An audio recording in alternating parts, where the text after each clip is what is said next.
अपने मीम्स देखते हो आप कभी? जैसे वो इलाहाबाद का एक लौंडा ये राजा बनने की मेंटालिटी है। और बड़ा उसको फॉलोअर मिल गया, इसको कैसे देखता है? मैं शायद एकमात्र आदमी हूँगा हिंदुस्तान में जिसने हर आदमी को छूट दे रखी है लीगली।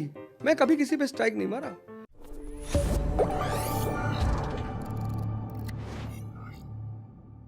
अपने मीम्स देखते हो आप कभी? जैसे वो इलाहाबाद का एक लौंडा वो आपको लेके बनाता, आप ही की तरह स्टाइल से पहन लेता है और बड़ा उसको फॉलोअर मिल गया, आपके नाम पे खूब फॉलोअर उसका बन गया।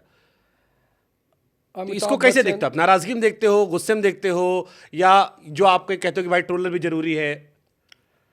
अमिताभ बच्चन, अजय देवगन, इन सबके डुप्लीकेट थे ना। अभी भी अजय देवगन के नाम पे तो कम से कम आधा देश 10 लाख आबादी तो होगी अजय देवगन की। एक लड़का है हिमांशु तिवारी, हाँ अच्छा पैसा कमाया उसने, उसका मैसेज मेरे फ़ोन में पड़ा है। हाँ।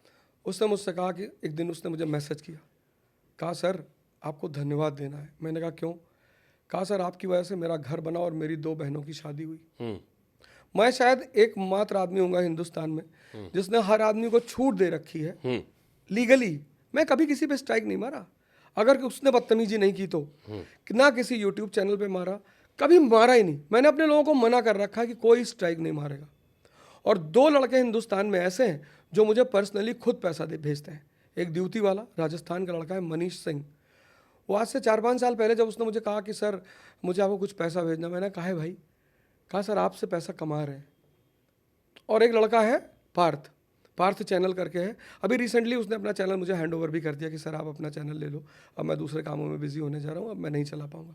तो मैंने उन लड़कों से कह रखा था कि तुम कमाओ, अगर तुम मेरा इतना इस्तेमाल कर सकते हो, इतना पैसा लेके जाएंगे कहाँ?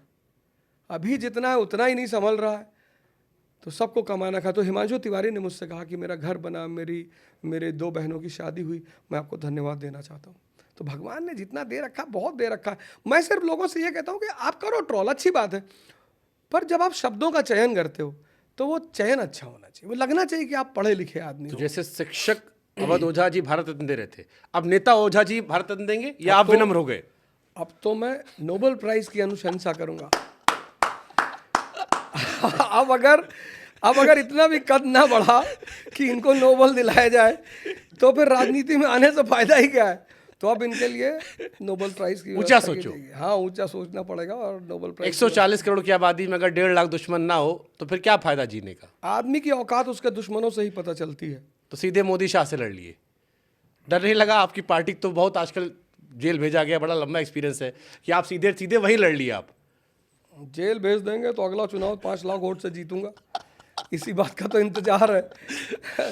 राजनीति में कौन जेल नहीं गया? गांधी जी जेल गए, नेहरू गए, हमने हिस्ट्री पढ़ी है तो हमें पता है कि जो भी आदमी राजनीति करेगा, तो राजनीति का एक सबसे प्यारा नियम है कि अगर आप सत्ता की कमियों का विरोध नहीं करते तो आप राजनेता पहली बात नहीं है।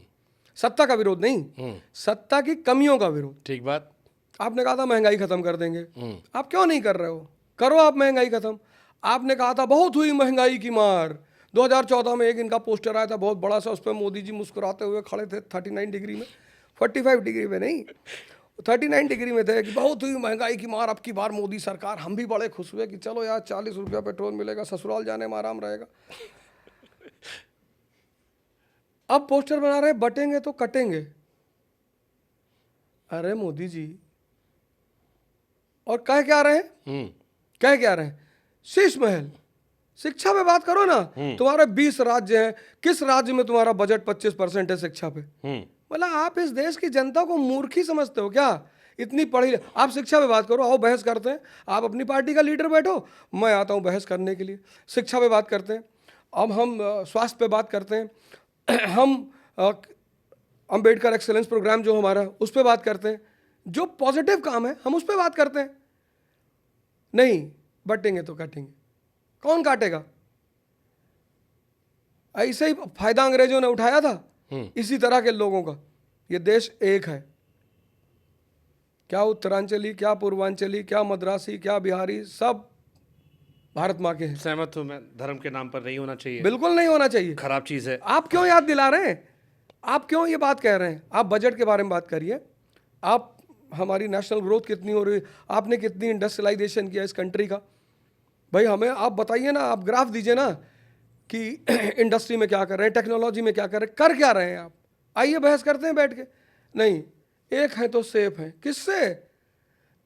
अस्पताल में जाते हो तब तो नहीं देखते हो कि किसका खून मिल रहा है। कोई अस्पताल में पेशेंट मुझे नहीं मिला जो मुझसे कह दे कि भैया मुझे तो बस शुद्ध हिंदू का खून चाहिए, मैं मर जाऊंगा लेकिन शुद्ध हिंदू का चाहिए। वहाँ तुम जाति नहीं देखते, वहाँ तुम धर्म नहीं देखते, राजनीति में क्यों? फुल वीडियो देखने के लिए चैनल को सब्सक्राइब करें। Bye bye.